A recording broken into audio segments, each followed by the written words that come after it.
for the CA. Yes. And if you're looking at long term, when you know in the 40s or the 50s or even beyond that, because we have to sort of look another few years down the line. What then is your ultimate goal? What would, in terms of business success, what would you be absolutely satisfied with that will keep you absolutely on track with those original goals?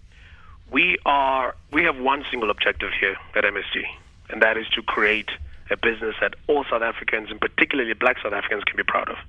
We're trying to create, call it a Black Bidvest. We're trying to create a business that every single Black child who has a history similar to Kevin's and mine, Kevin grew up in Tanin, I come from Umlazi, Simpiwa comes from Soweto, that as they progress in life, they know that that's the kind of business, one, I want to be a part of, and two, that can help me fulfill my dreams. So in terms of legacy, that's probably what we're best driven for. We love radio, like I said before.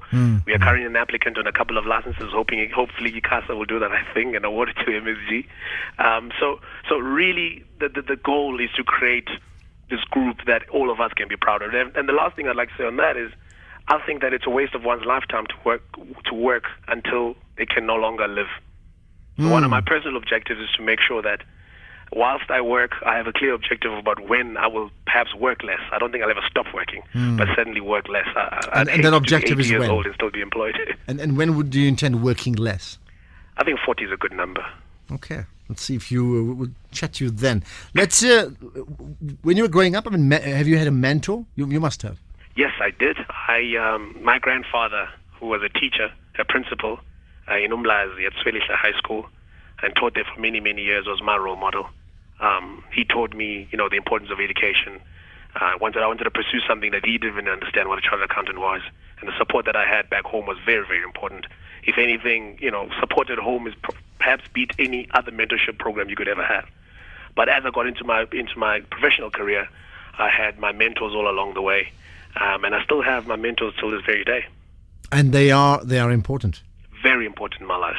Very, very important in my life. There's no master of everything. There's nobody who owns a monopoly on wisdom. So in order to kind of sculpture yourself to be the best that you can be in whatever your passion is, you got to surround yourself with those people who will help and guide you along the way. As and when those things that don't come naturally to you are required, you've got people that kind of push you in the right direction. Okay, more about mentors and proteges with Andile Khumalo as we put him in the spotlight. Another 5 minutes longer. We'll do that after this. Afternoon Talk on SAFM. We have Andile Khumalo for the next 5 minutes, and of course today, certainly the first hour, we've been talking at length about the issues of poverty. One of the issues in terms of narrowing that wage gap, or the gap really between the wealth gap between wealth and the poor. And Andile, your thoughts, because I think you have very clear thoughts on the negotiated settlement and the impact on the economy. What are they? The thoughts I had on the negotiated settlement and the impact of the economy. Look, I think, every once in a while I get this inspiration to put some of my thoughts down. And I think, it helps a lot of people.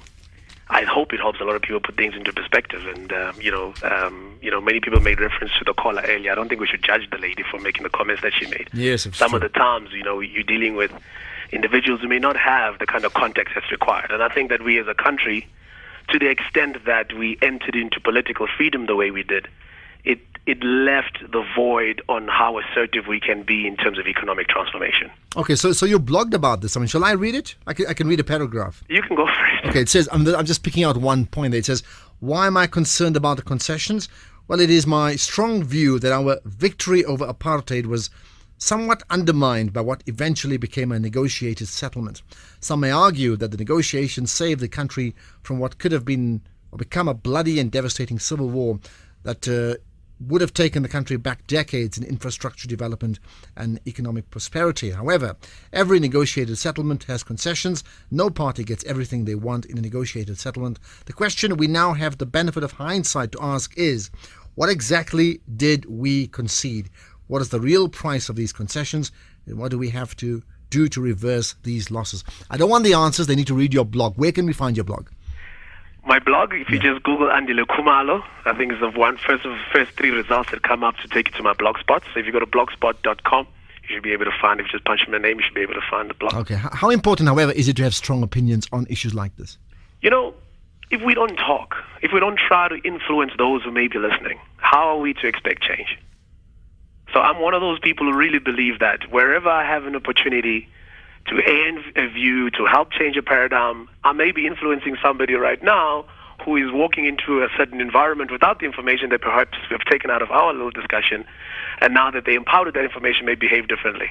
And all I really want is to try and garner up every South African towards one common goal, and that is the economic prosperity of our country. All right, some quick questions before we wrap up. So you're the president for the day. What's your first order of business? First order of business is to make sure that we continue to be very good at getting accreditation for more and more formerly black universities, because that's the best way we can give more access to our people to become CAs. Number two is to make sure that we get our own offices at BASA to really operate at the level that it is expected to. Let me interject. I've made you the president of the country for the day, by the way. Oh, you meant the country? And you sort of just kept it lower. But let's you're now the boss of the country for the day. What's your first order of business now? Education. Education. Yeah. All right. You have an autobiography written. Well, you've written one, and what would you title that book? The Life and Times. Simply put, The Life in Times. Is there something that you particularly want to get off your chest? Anything in particular that I want to get off my chest? Yeah. Not in particular, but I'm happy to share perhaps something for a couple of seconds, which drives me every day, and I hope that drives more and more of us. And Okay, please do quickly. Yeah. I think it's what I call the hustler spirit. I think that every single person out there, we live in a hell of an exciting country, probably the most exciting country in the world. And in terms of opportunities to really get ahead, whether as an entrepreneur or anything that is your passion, this is the best place to do it in the world. And we got to get up every day, every morning with one thing in mind and one thing only, and that's to make sure we hustle enough to get what we want. Okay, I need to get Tali to write it all down so we can tweet about that as a quote indeed, right. Is there a book that you think was life-changing for you? Yes, there's a very simple book, a very quick read, called The Richest Man in Babylon. It talks about the city of Babylon when it was the biggest city in the world back in biblical times. And it's very interesting principles around business, around financial management, all the way from personal management to running a business. It's told in a very story format, very simple to understand. But to date, that has to go down as my favorite book. Give me one fact about Andile Khumalo that we don't know that you'd love to share. Love to share? My favorite musical is Grease. Okay. Why is that? I do not know. Maybe because they hustle. I mean, something along that line. I'm just trying to think of John Travolta and Olivia Newton-John and sort of hustling with each other. Who knows? All right. Just a final thought. I mean, how would you? One message, and you've probably touched on some of the things already. But maybe let's just change it. Okay. How would you like to be remembered by or as? I'd like to be remembered. Well, it's a long way, by the way, Ashraf. I'm only 33. You don't intend getting out now. I haven't really thought hard and fast about it, but I think in terms of my own objectives in life, I'd like to just inspire. I want to be the guy to help inspire. So maybe that book should be changed in Andile Khumalo, Inspire. That's all. Andile Khumalo, great chatting to you indeed. Thanks, Ashraf. Thank you so much. And pleasure really putting you in the spotlight.